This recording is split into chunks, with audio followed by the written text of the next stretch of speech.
overview about integrating technologies for social enterprise. So, let's start with the definition. Para klaro ta, we all start on an even playing field. A social impact business or social enterprise, simply put, is a business that when it does good, when you're doing good, you are doing well. And the more good you do in the world, the better you should be doing in business. So social enterprise, it's not a new concept when you think about it. It's a very old concept. Pero we only came about with this term recently because we've been able to systematize it. Naging systemic na atong pagplano na kung magnegosyo ta, dili lang ta ni sulod og negosyo para magkakwarta. Ni sulod pud tag negosyo para makatabang.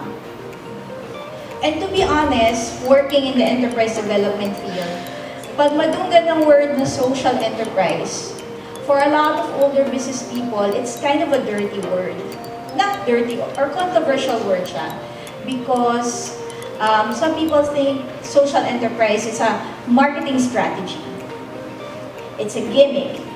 It's a way to reach out to hippie, idealistic, naive a market na gusto lang nila, they wanna do good.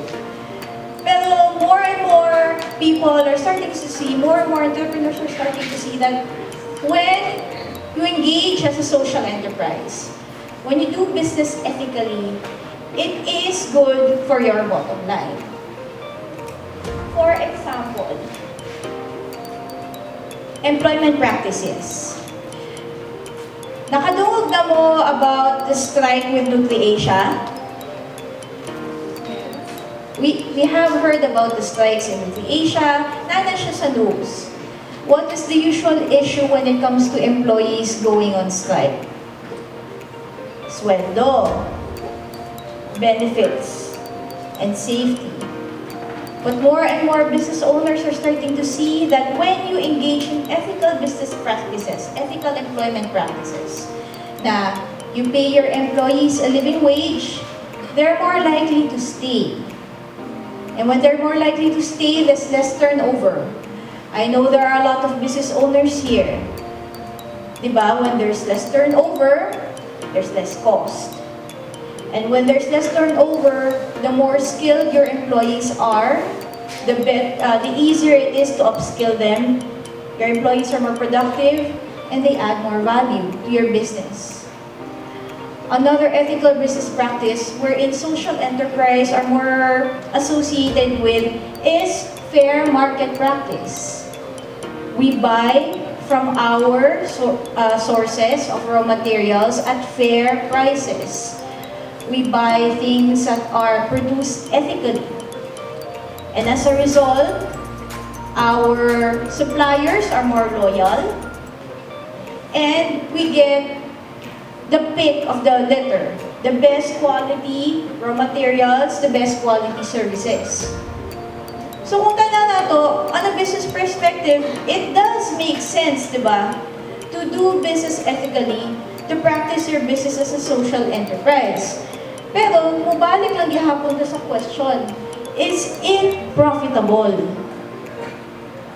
Because when you do ethical employment practices, ingno na sa traditional business, that's cost. That cuts into your profits. When you engage in fair market practices, that also cuts into your profits. So, kung sa may tabo sa mong negosyo, tanan, igasto lang nimo, wala ka nakita. So, this is where technology provides an effective solution. Because most businesses don't realize that a lot of our profits is eaten up by inefficient production practices. And when you introduce technology into your business becomes more efficient. I'm pointing out MSMEs in particular because a lot of our social enterprises are within the micro, small, and medium-scale businesses. And a lot of our MSMEs, although they're not traditionally labeled as social enterprise, in the essence they are.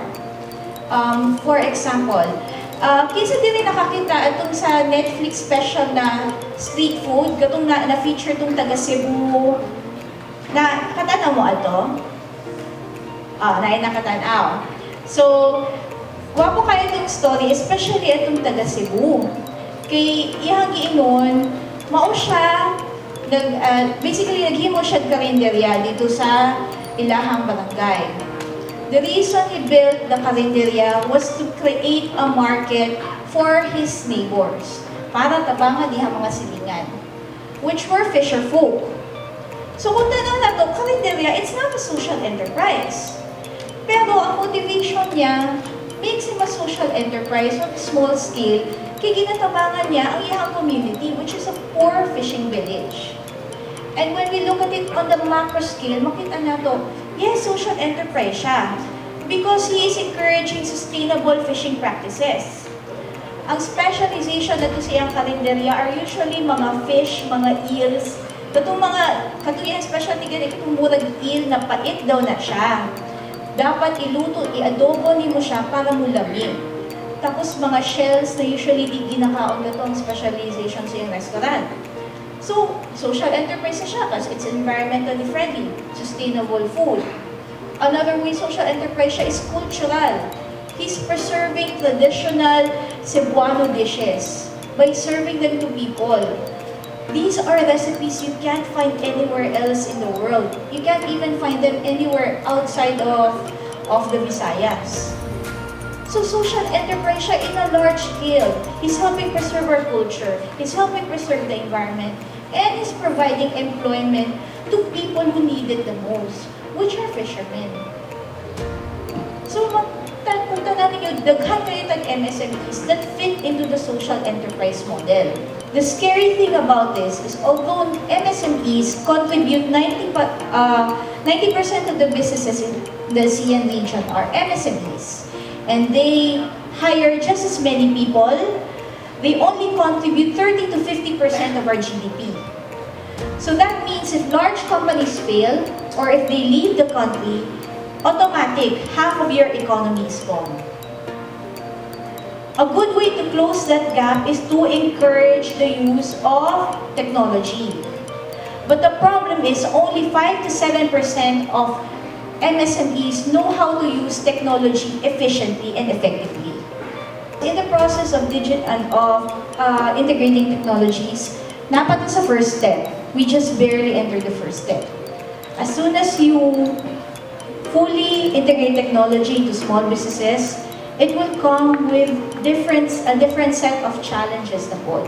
I would like to close this quote with talk with a controversial quote from Ralph Waldo Emerson from his book, The Conduct of Life. Old na kayo na practice ang social enterprise. Doing well is the result of doing good. That's what capitalism is about. That is what capitalism should be about.